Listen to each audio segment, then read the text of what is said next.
TB Drops. Todo dia um papo diferente.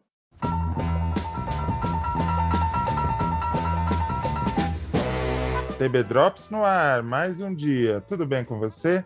Meu nome é José Vitor Hack. Estou aqui com meu amigo Reinaldo Maximiano. Eu em São José do Rio Preto, São Paulo, ele em Uberlândia, Minas Gerais. Tudo bom, Reinaldo? Tudo jóia, Zé Vitor? E aí, como é que estão as coisas? Estou muito animado para o TB Drops de hoje, sabia? Cara, eu também. E assim, quase que a gente fica sem falar desse tema. Assim. Aliás, dois temas. Tem duas pessoas que a gente precisava falar antes de fechar esse mês de abril. Então já dá para o público a pista de quem será o assunto hoje. O assunto hoje é Braulio Pedroso. 90 anos do Braulio. Pedroso, 90 anos. Inacreditável. Amanhã. 90 anos, né? Porque ele amanhã, 30 de abril. tinha um espírito jovem e o texto jovem e ambicionava novidade.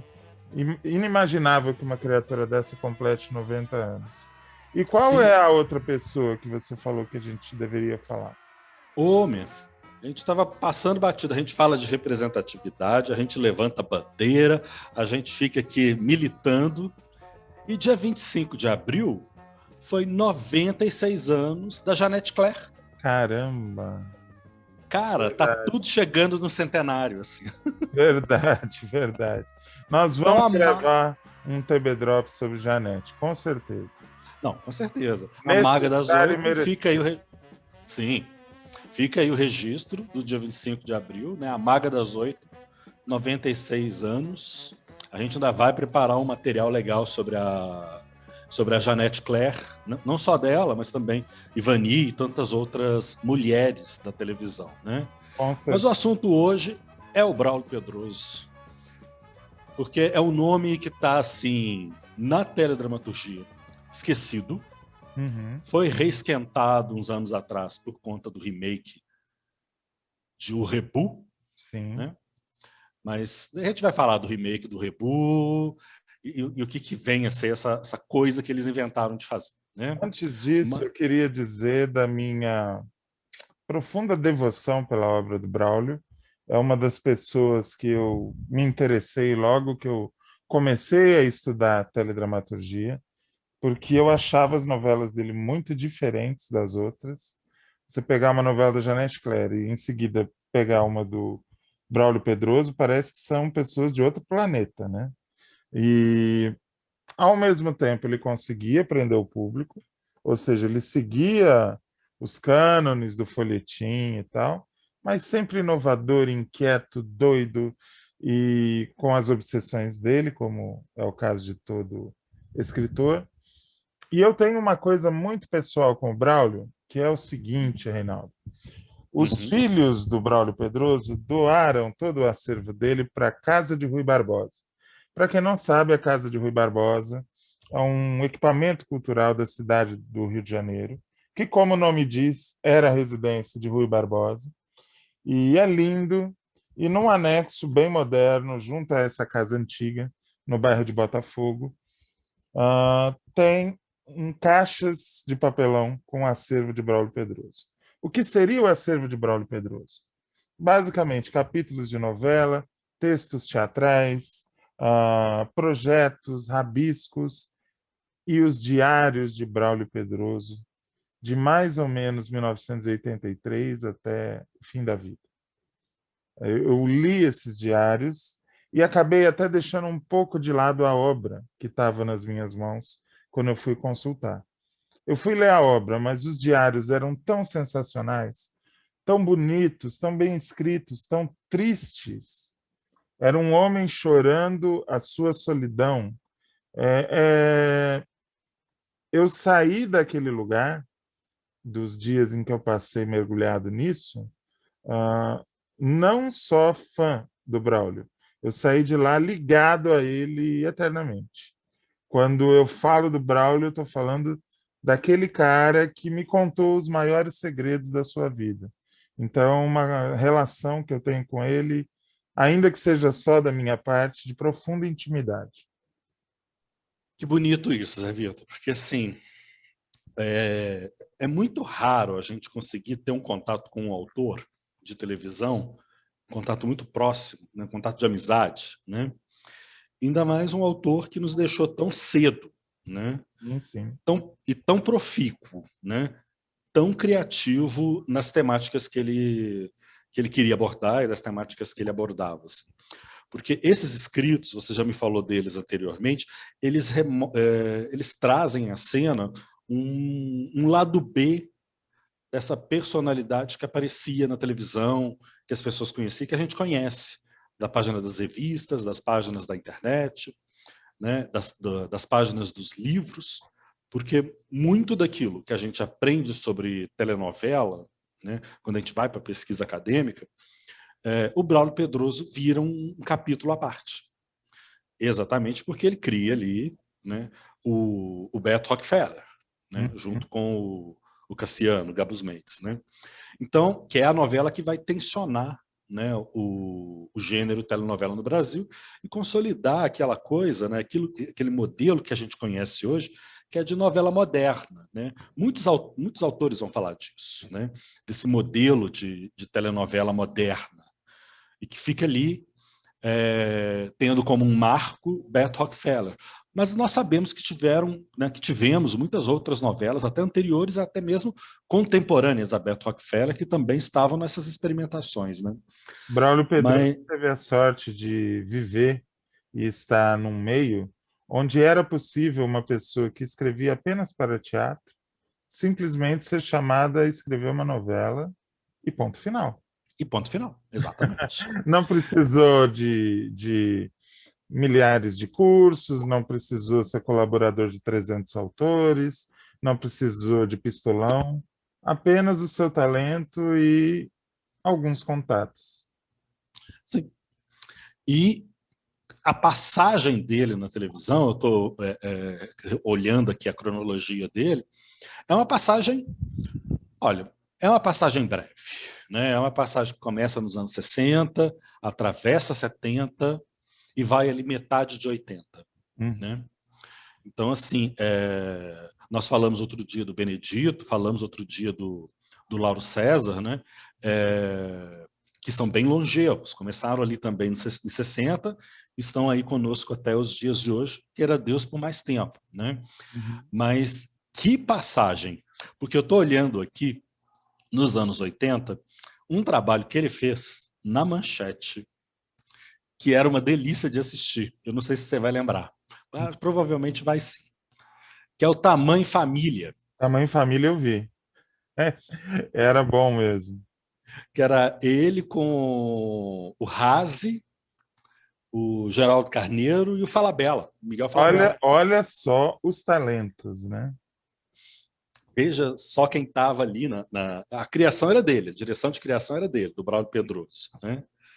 Que era aquela fase, isso foi em 85, 86, é aquela fase que a Manchete estava ali, vamos encontrar um lugar para a nossa dramaturgia, vamos encontrar um lugar para a comédia, vamos encontrar um lugar nosso, que não seja já explorado pela Globo. Né? Sim.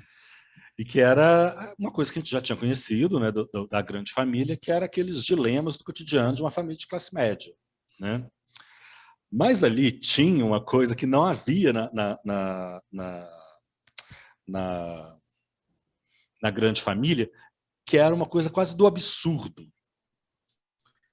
Então, assim, eu lembro de um episódio que uma das filhas fica possuída pelo demônio. Isso é muito bom. Tem um episódio que chama Nocerata. Então, assim... Muito bom, muito bom. A vampira da Caatinga. Então, assim, você tem coisas da ordem do absurdo. Ele era um cara que ele não tinha medo de pôr o pé na jaca. Ele fazia desde o folhetim clássico até a comédia mais rasgada, assim, com a mesma elegância, com a mesma naturalidade. Pois é, era uma coisa, claro, né? O que eu acho muito interessante quando a gente olha para a obra dele é exatamente isso que você falou. O medo, não ter medo de fazer as estripulias, né?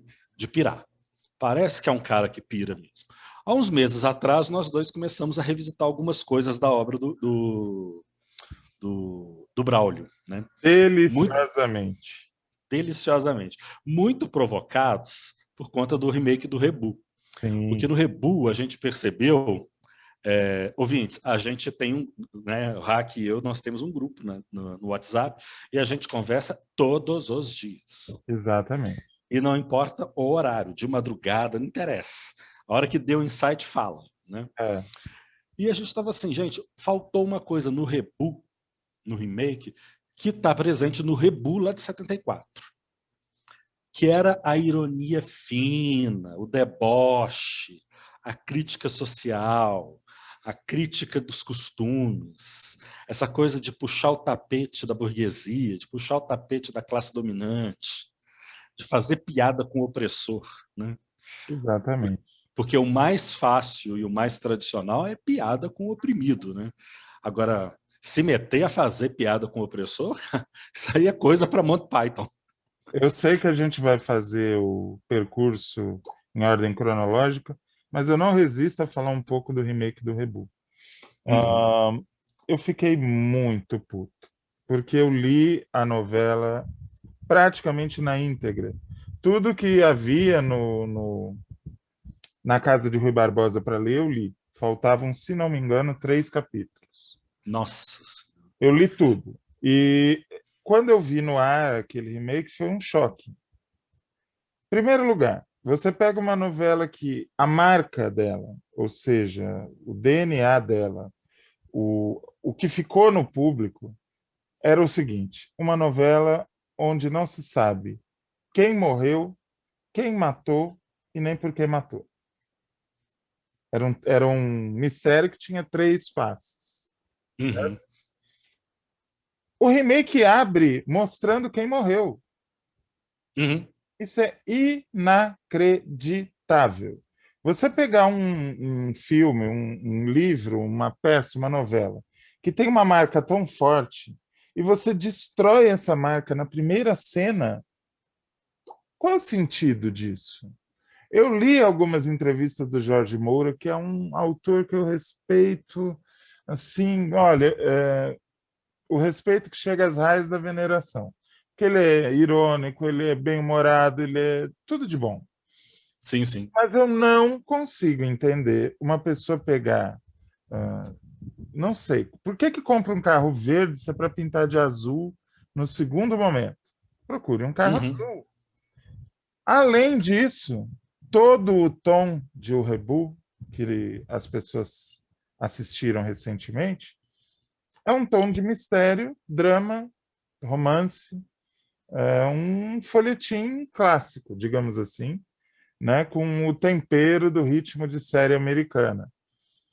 Ele jogou fora todo o humor. Não havia humor, não havia ironia, havia um jogo de gato e rato onde gente da alta sociedade disputava.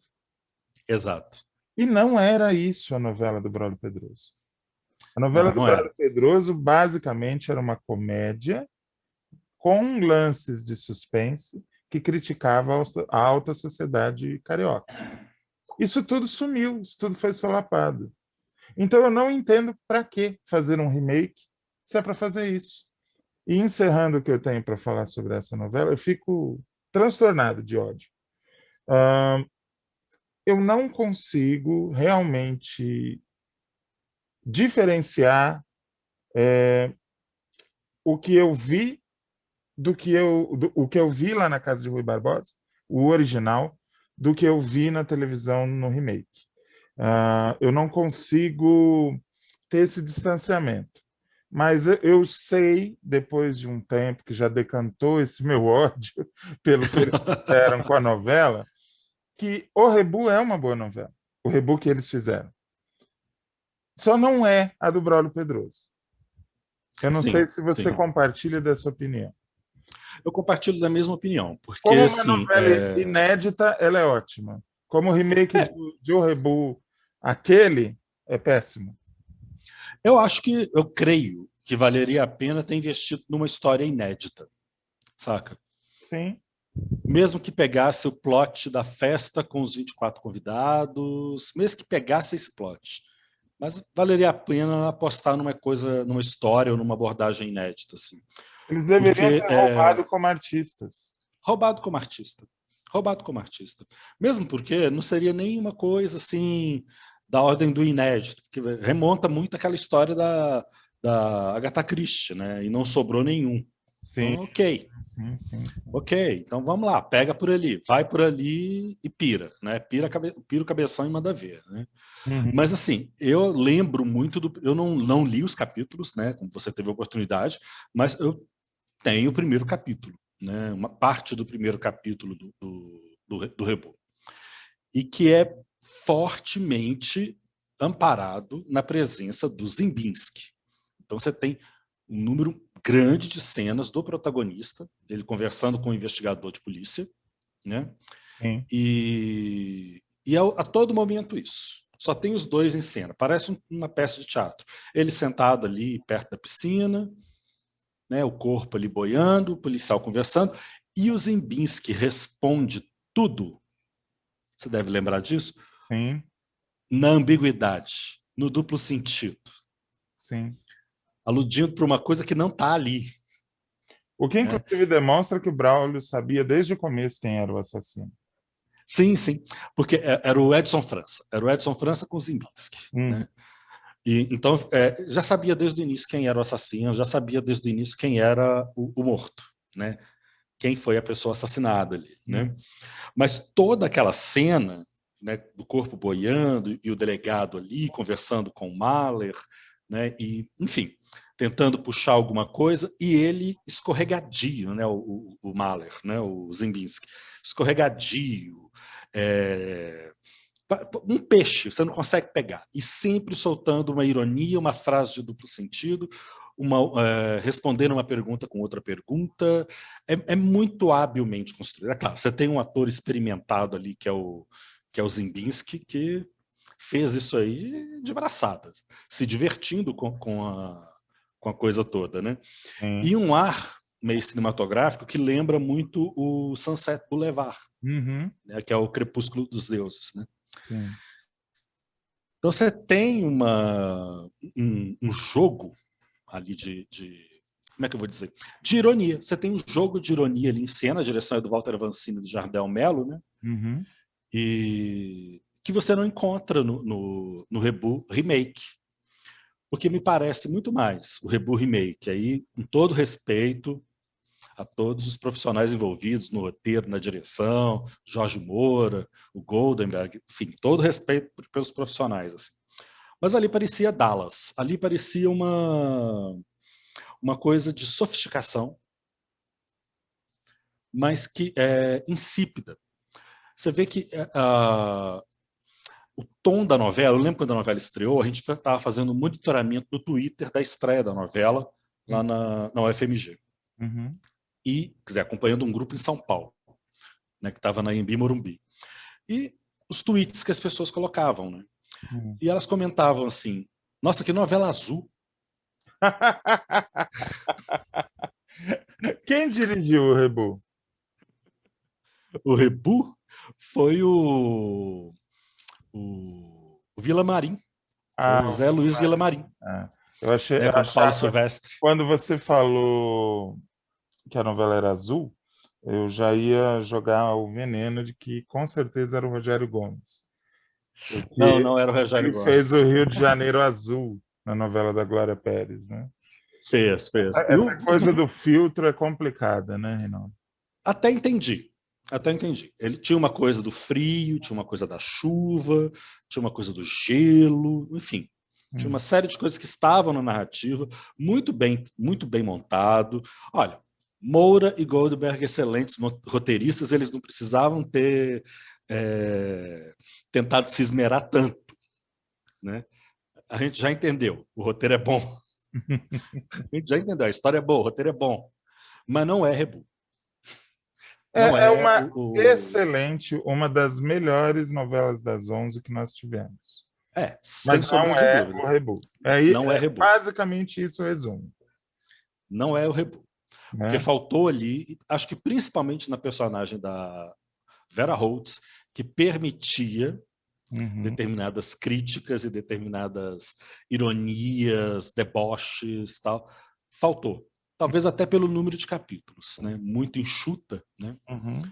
36 capítulos, tal, pouca redundância, não dá para trabalhar as personagens. O Braulio Pedroso provou em 112 capítulos que se conta uma história que se passa em 3 dias, né? A noite anterior, a noite da festa, é no dia seguinte. Então, assim, isso aí ele provou, né? Mas, não sei, não me parece muito mais uma coisa de uma tentativa de uma visualidade muito bonita, de uma construção de uma experiência visual muito bonita, a partir de um roteiro que é muito bom, mas não tem o espírito do Braulio Pedroso, não tem a aura dele. Pode ser um papo muito chato de preciosista, mas até porque quem está fazendo a adaptação, quem faz a nova versão, precisa também imprimir a sua marca, né? Você Mas conserva uma coisa da aura. aí realmente é uma coisa muito controversa. Existe todo o consenso já entre os roteiristas de que adaptar é trair por amor, né? Eu tive essa experiência trabalhando com a obra do Jorge Andrade, só que eu tenho para mim que quando eu pego uma obra para adaptar é porque algo ali me atrai, me seduz, me fascina. E eu não vejo o menor sentido em trair o sentido daquilo que Eu também não consigo ver. eu posso mudar milhões de coisas, eu posso virar de cabeça para baixo, mas a alma da obra tem que permanecer. E no caso de Braulio Pedroso, você tirar o humor, você acabou com tudo. Não, você tirou o humor, você acabou com o espírito dele. E em se tratando de um autor que já estava injustamente esquecido, relembrar dele seria a oportunidade de oferecer ao público um pouco desse olhar, né? Um pouco desse universo. O que eu percebo, eu posso estar sendo profundamente injusto, posso estar perdendo até algumas oportunidades de trabalho. mas eu sou obrigado a dizer. O que eu vejo é que foi deixado em O Rebu uma marca que a gente percebeu nos trabalhos do Sérgio e do Jorge depois. Ou seja, são roteiristas excelentes e como roteiristas excelentes são presos a suas obsessões e não largam delas nem quando estão adaptando a obra de outros autores que tinham de outros autores. Eu observo assim também. Há outros elementos de bastidor aos quais a gente também não teve acesso. Então a gente não sabe o nível de poda, né? Muitas vezes a pessoa fala, tira isso não, né? Então a gente não sabe o nível da poda. Talvez aquela trama gay ali dos protagonistas que foi muito bem em 74. Talvez nos anos 2000 alguém possa ter dito, não sei, podemos ser cancelados. Pode acontecer. Mas eu acho que a partir do momento que a pessoa vai para a imprensa e dá declarações defendendo o que ela fez, eu me sinto livre para criticar.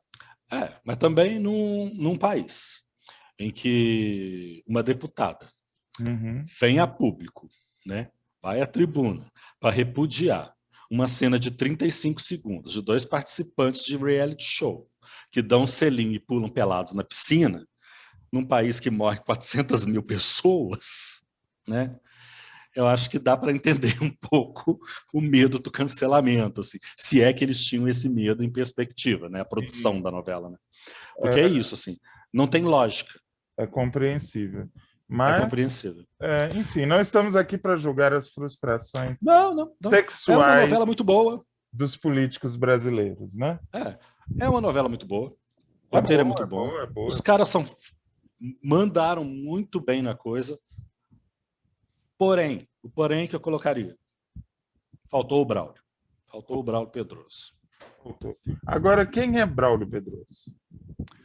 Cara, acho que você é melhor para dizer, mas a gente está falando de Braulio Nuno de Almeida Pedroso, né? Ele é de São Paulo, nasceu no dia 30 de abril de 1931.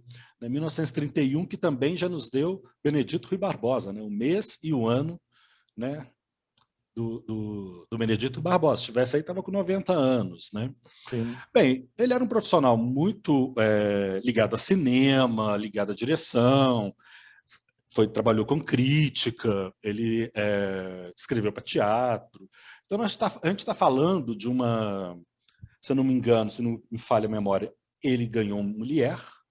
Ganhou mulher. Que mais que eu posso...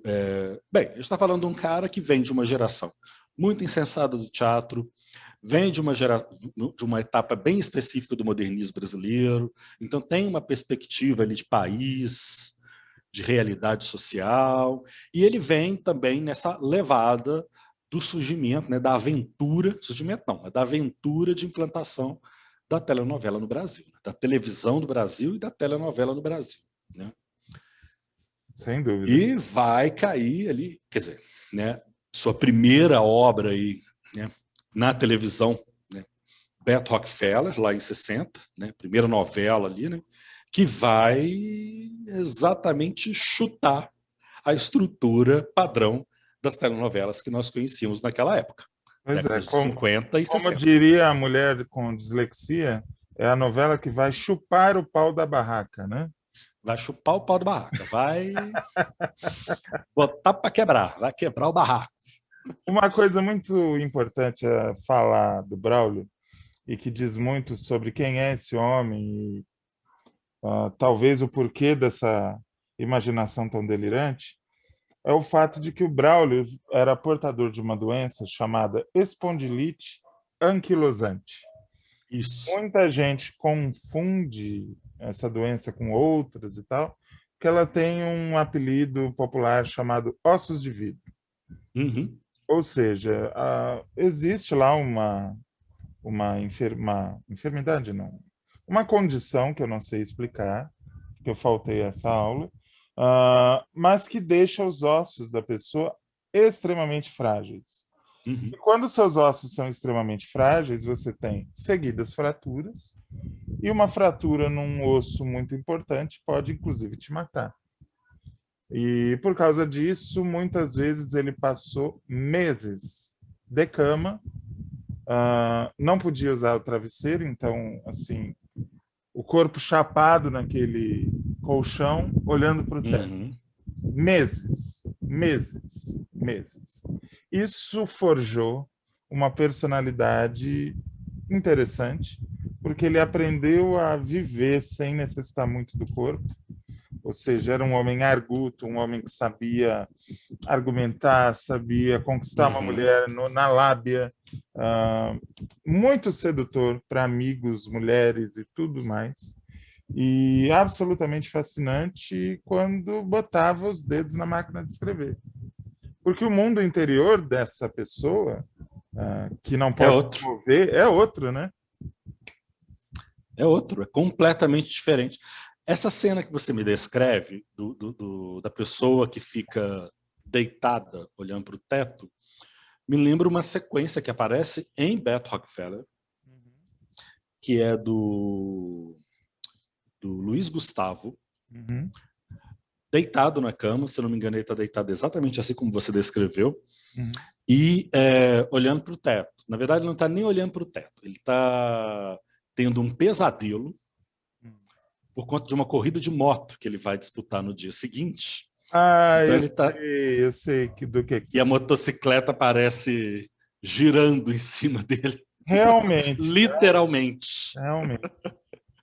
Literalmente. Eu vou tentar confirmar em qual capítulo está essa. Porque você pensa, um rapaz jovem, cheio de hormônios, cheio de vida, sendo forçado a ficar parado, o que vai trabalhar nesse rapaz? É a cabeça. Né? É a cabeça. E a cabeça. Então vai trabalhar as ansiedades, os medos, isso mesmo, as ansiedades, os medos, a visão de mundo, o que vai ser de mim, né? Se eu perco essa corrida, ou seja, se eu perco meu emprego, se eu perco meu dinheiro, se eu perco meu trabalho, se eu perco minha casa. Então, é isso que vem na cabeça, né? Acho que eu consegui recuperar aqui de onde que é.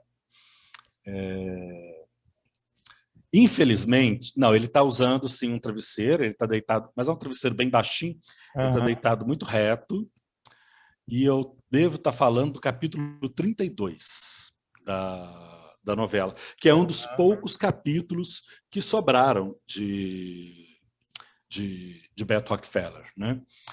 Que tragédia. É uma tragédia, porque você tem uma novela que durou o quê?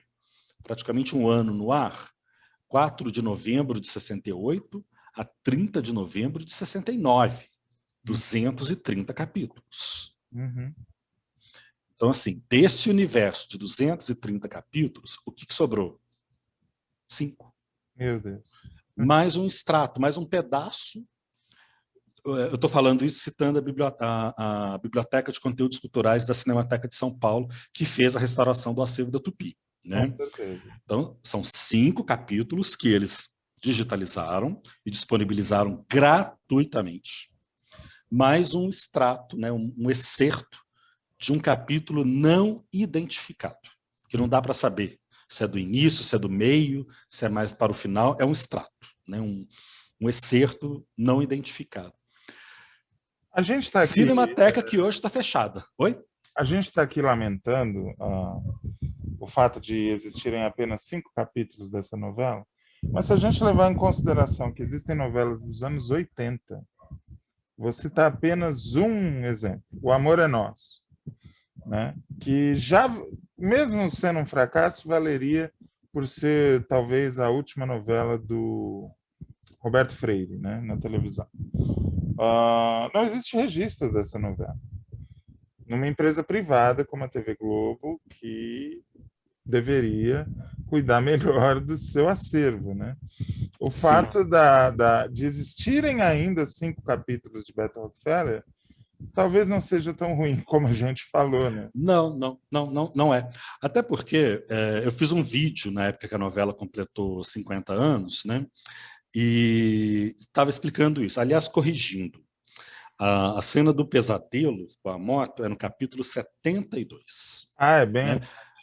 É bem... Né? Porque o que tem, acho que é um conjunto de capítulos dos 30, né? Acho que é 32, 35, depois já pula para o 70. Então você tem o 71, 72, 73, se eu não estiver enganado. Né?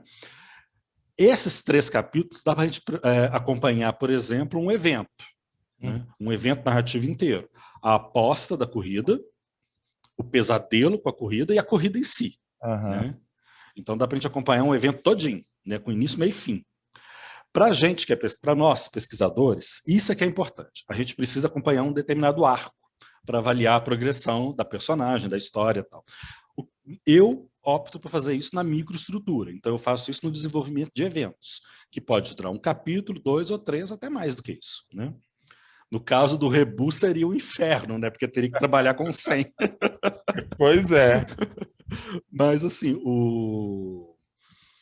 é o que possibilita. Então, durante muito tempo, nós lemos sobre Beto Rockefeller. Nós muito mais lemos sobre Beto Rockefeller do que necessariamente vemos. Né? E compromete um pouco a análise. Né? Que compromete, porque a gente leu apoiado naquilo que o Arthur da Távola assistiu, naquilo que o Renato Ortiz assistiu, naquilo que a Renata Palottini assistiu, aquilo que os autores clássicos, né, das obras de telenovela assistiram. Matelar tem um livro sobre teoria da comunicação em que ele cita Beto Rockefeller. Então, assim, dá ali uma série de elementos presentes numa narrativa pop, né, de uma cultura pop. Mas é isso, assim, confiando nesses autores, né? No que eles assistiram. Então a gente muito mais leu do que viu. Né? A gente só pode ver por conta do trabalho da Cinemateca e da Biblioteca de Conteúdos Culturais. Né? Ambos atualmente inacessíveis. Né? Essa novela surgiu de uma ideia do Cassiano, que foi depois debatida com gente como Antônia Bujan, né? O pessoal que estava ali na Tupi naquela época. Mas uma coisa é você ter uma ideia, outra coisa é você colocar uma novela em pé. E um estreante doente, porque nessa época ele estava já com algumas crises, ele passa um bom período da novela só ditando a novela, para um datilógrafo, que daqui a pouco nós vamos dizer quem é o datilógrafo. E ele mostrou desde a primeira experiência que ele fazia aquilo com muita facilidade, né? Sim. E uma coisa que é interessante, ele criou uns tipos e umas situações que são de dar risada. Como, por exemplo, o núcleo da oficina mecânica, em que trabalha o Vitório. Vitório era o Plínio Marcos. Né? Vitório era o melhor amigo do Beto. Né? Estava ali junto nas artimanhas, nos golpes que o Beto gostava de dar. A premissa da novela é muito boa, que é um cara que é vendedor de sapatos na Teodoro Sampaio, lá em São Paulo, vive de pequenos bicos e é aquilo que se chamava antigamente de furão. Furão. Né? O furão, o cara que entra em festa da granfinagem, se passa por um deles, tem ali um certo verniz, uma boa lábia, um 171 muito bom, né, para conquistar as meninas da alta roda, e assim ele vai vivendo. Né? Até que ele vai colecionando uma série de inimigos que ficam ali tentando desmascará-lo. Né? Quem é esse cara que entra de bicão nas festas, que fica se metendo nos assuntos de família. Exatamente, né? Aí ele põe uma banca de que ele é parente do Rockefeller, né? O bilionário americano. E, na verdade, ele é filho de um homem humilde, enfim. Jofre Soares que faz. Jofre Soares, exatamente. E a mãe dele era a mãe da Anissete Bruno, cujo nome eu acabei de esquecer. Eleonor. Eleonor Bruno. Tem uma cena muito interessante, assim, do Jofre Soares, assim, já muito perto de aposentar. Então ele está esperando ali uma aposentadoria, tem ali um acerto que não sai nunca. Então é aquele... Vamos lá, quem está no protagonismo? O pobre, que é aquela família que está com dinheiro contado do mês e contando com uma graninha de um reajuste, de um caraminguá que pode sair, mas não sai. Né? Então é gente que está ali vivendo no contadinho. E o Braulio, apesar de ser de uma família bem posicionada financeiramente, ele estava numa fase meio assim, né? Ele trabalhava num jornal, eu não sei se é a Folha ou o Estado, e ele perdeu o emprego, ele sofreu um acidente. Como ele tinha espondilite, a recuperação era muito complicada. Muito lenta. Né? E ele estava morando numa garagem. Era uma pessoa assim que ele estava mais ou menos nessa situação. Muito embora fosse um crítico de literatura, um autor de teatro, uma pessoa respeitada. Né? Sim. E aí o núcleo do Vitório, ele tinha uma coisa que era assim, o chefe do Vitório era um cara chamado Domingos. Que tinha um sotaque paulista. Mas aquele sotaque paulista característico, aquele estereotipadaço. Porra, meu, mas nós vamos falar desse assunto de novo, meu. Outro dia nós já falamos de sotaque, meu. Falamos de sotaque. Mas o dono da oficina, ele não aparece. Ele não aparece. Você vê ele numa porta, só mexendo os braços, xingando o Vitório e xingando o Beto. Então tem uma cena de um desses capítulos que ainda restam, né? Que o Domingos fala assim, já falei para não andar com esse daí, isso aí é vagabundo. Vai acabar na cadeia. E você só vê ele segurando uma chave inglesa falando essas coisas. Então é um personagem que não aparecia. Pô, isso é genial. Você fazer isso uma novela inteira. Um personagem que não aparece. Isso é genial, isso é criativo, muito que bem. Porém, fica ainda mais genial, mais criativo, se a gente disser que na Globo estava passando novela Capa-Espada. Glória Magadã estava ainda delirando lá no final de 68, muito louca, querendo aqueles delírios de grandeza. Não sei o que estava passando na Globo naquela época. Em seguida, entrou no ar Véu de Noiva. Véu de Noiva da Janete. Sim, ela é uma novela moderna até hoje, mas era ainda mais pelo contraste do que estava passando na concorrência. Né? Então você tinha ali, simultaneamente, sendo exibida, uma novela que estava chutando o pau da barraca da estrutura tradicional da telenovela, e com uma emissora nova no mercado, né? A Globo vem em 65, a Tupi já estava aí há 15 anos. Né? Então, assim, quando a Globo veio, né? A Tupi já estava há 15 anos. Então, assim, você tem uma emissora nova, apostando ainda no modelo antigaço, no modelo super tradicional, que eram aquelas novelas que se passavam em reinos imaginários, né? Novelas com os tipos muito bem definidos, a mocinha, o herói, o vilão. E o Braulio vem e coloca como protagonista um sujeito que é, como eu já falei uma vez, assim, ele é incapaz de matar. Ele também é incapaz de roubar. Mas se mandarem um troco para ele a mais na padaria, ele não vai achar ruim, não. Eu não estou olhando, eu estou tirando da minha cabeça. Se eu estiver louco na cronologia, vocês me perdoem. Mas eu acho que o que estava no ar, na época, na Globo, era a Cabana do Pai Tomás. 68, 69, eu acho que sim. Né? Para vocês verem o contraste. Eu acho que sim. Que é uma novela super polêmica por conta do blackface. Né? Sim, nós tivemos blackface, yellowface, se é que isso existe, com a Iona Magalhães fazendo uma japonesa. Sim, sim. Então, Giovanna Antonelli não foi a pioneira. Não foi. A Iona Magalhães fez uma japonesa, o nosso... Esqueci o nome dele. Meu Deus! Sérgio Cardoso fazendo um negro. E ele ainda fazia um negro, o presidente Lincoln, o dono da fazenda. Uma várzea, né? Enfim. Eu estou olhando aqui, a Cabana do Pai Tomás é em 69. 69, vamos ver o período dela aqui. Mas pegou Beto Rockefeller. Eu acho que pegou Beto Rockefeller, porque o Beto Rockefeller vai acabar em novembro de 69. Por alguns meses, sim. Pegou porque termina em março de 70, né, a Cabana do Pai Tomás. Então conviveram. Então conviveram.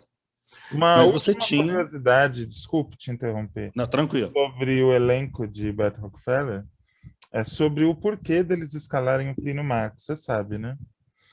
Não. Para ele não morrer. Sério? Plínio Marcos estava sendo perseguido pelo DOPS. E ele trocava de esconderijo, de onde ele dormia. A coisa era nesse nível, meus amigos. E claro, a gente estava em 68. A conclusão de que a maneira mais efetiva de protegê-lo seria colocá-lo no ar numa novela para que ele aparecesse todo dia e ficasse muito conhecido e não pudessem sumir com ele. E por isso ele foi escalado, mesmo não gostando de fazer novela, ele fez. E agradeceu a novela até o fim da vida, não só pela notoriedade que ele ganhou, porque ele fez muito personagem e ficou conhecido no Brasil inteiro, mas também porque a novela salvou a vida dele. Sim. Cara, eu não sabia dessa história. E olha só, porque a gente já está em 68, né? Dezembro de 68 viria o AI-5. Então já é uma novela do AI-5, já é uma novela sobre a égide do AI-5, do recrudescimento, né? Da coisa mais dura da ditadura. Sim. Então, E uma coisa é você levar para um calabouço um autor de teatro que ninguém conhece. Outra coisa é você levar o Vitória do Beto Rockefeller. Sim, que aí até as pessoas vão gritar, né? Lógico. Vitória. Lógico. Então, assim, agora, olha quem estava ali nessa produção, né? Além a concepção, ok, o Cassiano, mas quem constrói o edifício é o Braulio Pedroso, a novela é dele, né? Sim, mas estava ali o Eloy. Ninguém duvida. Aliás, a gente teve uma conversa muito boa com o Mário Prata, e o Mário Prata fala isso, né? A novela é do Braulio Pedroso, né? Mas você está ali com o Eloy Araújo escrevendo, você tem direção do Lima Duarte. Maravilhoso, Lima. E com o Walter Avancini. E o Lima Duarte era o cara que fazia o Domingos, o dono da oficina mecânica. Ah, que não aparecia. sabia disso. Era ele. Não sabia, que legal. Era ele que fazia o Domingos, o dono da E oficina. ele que não sabe aparecia. fazer o sotaque paulista lindamente. Não, era perfeito, perfeito, perfeito. Que maravilha, ganhei o dia. Tem uma cena linda do Beto Rockefeller, logo depois da corrida, né, dando spoiler, o Beto ganhou, como todo mundo esperava. Sim. Que é uma festa numa casa de uma socialite, que, se eu não me engano, é a Marília Pêra. E tá todo mundo ali. Tem os grupinhos de jovens em cada canto da sala. Uma sala ampla, né? Aí tem os grupinhos de 3, 5 jovens em cantos diferentes da sala. Todos conversando sobre a corrida ou conversando sobre fatos diversos, assim, né? Aí eu não sei se é o Avancini ou se é o Lima Duarte que fez isso, né? A direção geral é do Lima, então a orquestração está acreditada, né? Eles fazem uma coisa parecida com o Festim Diabólico do Hitchcock. Sim. A câmera anda pela sala, para num grupinho, eles estão ali conversando, não sei o quê, aí tem uma deixa. Né? Tem uma última fala, a câmera anda mais um pouco, vai para um outro grupo, não sei o quê, e a câmera vai derivando assim. E plainando pela sala ao som de Ray Charles. Então, uma coisa muito, muito boa, muito lindo. E isso porque dizem que telenovela não tem potencial estético, não tem potencial artístico. Televisão não tem isso também. Mas dizem que televisão não tem. Falar até papagaio fala. Falar até papagaio fala. Quero ver prometi pensar. E não cumpri, vou cumprir agora. Eu disse que ia dizer... Disse que ia dizer é maravilhoso, hein? Eu tô com uma fluência verbal maravilhosa. Quem era o datilógrafo de Braulio Pedroso? Porque, como eu disse, ele tinha se acidentado. Além de tudo, tinha essa doença, então ele ficou durante muito tempo escrevendo a novela no papo, falando, ditando. Quem sentava-se à máquina para escrever os capítulos era um rapazinho chamado Paulo Biratã. Ele era o datilógrafo do Braulio Pedroso. Na época, não sabia. Apenas um estagiário na TV Tupi. E depois tornou-se um dos maiores diretores, né? Também morto muito prematuramente. Muito prematuramente. É mais um daqueles que a TV matou. Com certeza, com certeza. Quando a gente vê o Pedro Vasconcelos dando no pé, dá para entender. Exato, dá para entender. Então, assim, no frigir dos ovos, a gente acaba entendendo que a TV Tupi foi uma grande incubadora de talentos, que depois se espalharam para tudo quanto é lugar, principalmente na TV Globo, né? Mas era uma incubadora, porque os nomes que saíram de lá, Ivani Ribeiro, Cassiano, Lima Duarte, Walter Avancini, Bruna Lombardi, Richelli. Toda essa galera saiu de lá. Toda essa galera, Eva Vilma, Tony Ramos, Edson Celulari. Essa galera toda saiu de lá. Bem, acho que a gente não vai ter esse tempo para poder passar da geral igual a gente fez com o Lauro, né? A menos que a gente estoure as 2 horas. Não, nós vamos fazer uma coisa muito interessante. Nós vamos gravar 2 programas, 2 drops. Excelente! Porque depois nós vamos até... Deixa eu ver aqui, eu tinha anotado, já me perdi. Nós vamos até a chegada dele na Globo.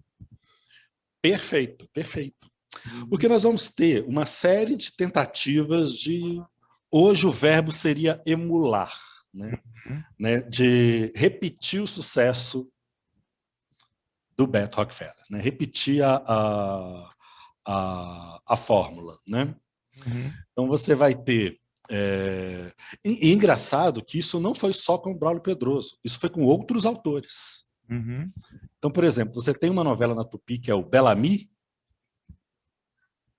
que era 72, né? Que já era também uma tentativa de colocar ali, fazer um anti-herói, algo na fórmula ali do do Beto Rockefeller, né? Texto do grande Odi Fraga, que depois foi substituído pelo Teixeira Filho.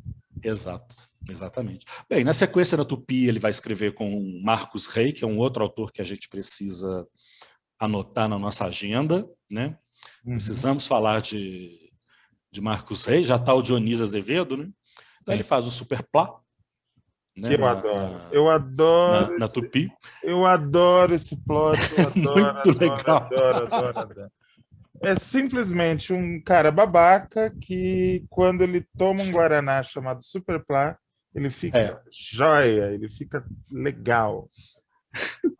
É muito bom isso, né? Não, tem até um gangster, tem umas, enfim, coisas de uma loucura admirável, assim, de uma loucura deliciosa. E como as pessoas já devem estar imaginando, foi um imenso fracasso. Foi. Acho que semelhante ao Lauro César Muniz, o Braulio Pedroso é algo semelhante. Assim. É um baita sucesso e um puta fracasso. Tem uma declaração do Lauro César Muniz no Persona, em Foco, que é muito boa, assim, que ele persegue uma inovação, ele persegue uma experimentação, ele persegue alguma coisa que seja diferente. Sim. E a gente vai perceber isso na trajetória do Braulio Pedroso, principalmente quando ele sai da Tupi e vai para Globo, porque aí ele vai começar a brincar com alguns gêneros. Novela, apesar de não ter dado certo, ela deu muito certo para 3 pessoas. Primeira, Beth Mendes, ela ganhou todos os prêmios fazendo uma cega, uma personagem cega, e ganhou troféu imprensa, ganhou tudo que existia na época, que ela conseguiu fazer com uma naturalidade. Foi a primeira vez que um ator fazia um trabalho de composição assim tão bem feito, né? E é bom lembrar, Beth Mendes estava na mesma situação do Plínio Marcos. Sim. De perseguição política. Não podia sair do ar, emendava uma novela na outra, porque senão garfavam ela. Outros 2 atores que se deram muito bem foi Marília Pêra e Hélio Souto. Faziam Joana Martini e Baby Stompanato. Sim, que era um tipo gangster. Isso. Né? E ela tinha um make-up. Um make-up parecido com a John. Uma maquiagem, uma composição parecida com a Joan Crawford. Sim, com certeza. Era bem inspirada nela mesmo. Uns figurinos muito doidos, assim. Sim. E esses 2 personagens foram transplantados para uma peça de teatro que deu muito dinheiro para todo mundo. Então, o Superplá valeu por esses 3 personagens, né? Agora, é curioso, né? Beth Mendes já estava ali também no Beto Rockefeller. Beto Rockefeller vai trazer também a Débora Duarte. Sim. A novela vai trazer, enfim. Aí, Superplá pode não ter abalado ali na audiência como novela, mas arrebatou um monte de coisa fora. Não, lógico, influenciou muita gente, porque ela, quando eu digo que foi um fracasso em termos de Ibope. A gente não pode achar que um produto é bom ou ruim apenas por causa da audiência, né? Sim. Porque não é. Em 1971, ele estreia na TV Globo com O Cafona. Só que essa é uma história que a gente vai falar no segundo programa sobre Braulio Pedroso. Foi bom para você, Reinaldo? Olha, é sempre bom para mim. Né? Mas aí a gente vai conhecer gente muito doida no próximo programa.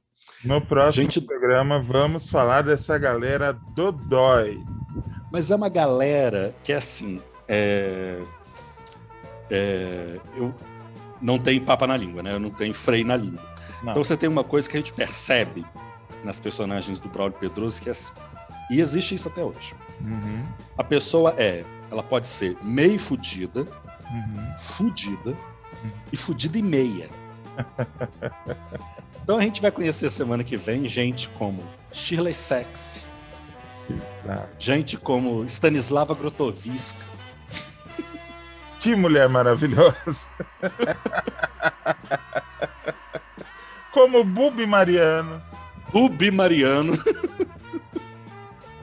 Não tem uma pessoa. não tem uma pessoa normal. Maravilhosa. Tá sempre transitando nesses 3 eixos, assim. Da meio fudida, da fudida e da fudida e meio. Tá sempre ali. Então, semana que vem, semana que vem, não. Semana que vem. Semana que vem. Nós estamos gravando. Sexta-feira. Então, então, fiquem ligados. Nós vamos voltar nesse assunto. Vamos voltar nesse assunto e fiquem ligados. A gente está nas plataformas de agregadores de áudio. Isso. A gente vai fazer um resumozinho, vai ter umas chamadas. Fiquem ligados nas nossas chamadas e dúvidas, sugestões, ideias. Cutuca a gente na... Contratações não precisa falar com o meu agente, fale diretamente comigo. Me manda um DM, eu mando o CPF para fazer um Pix. Vou adorar. Tem currículo ali na área de trabalho. Não precisa mandar Pix adiantado. Manda só qual é o assunto e a gente conversa. As dúvidas, sugestões, só mandar pra gente, DM, Facebook, vocês vão achar a gente em tudo quanto é lugar. Então é isso. Voltamos semana que vem. Beijo, abraço. Semana que vem. Aperto de mão. Tchau, tchau.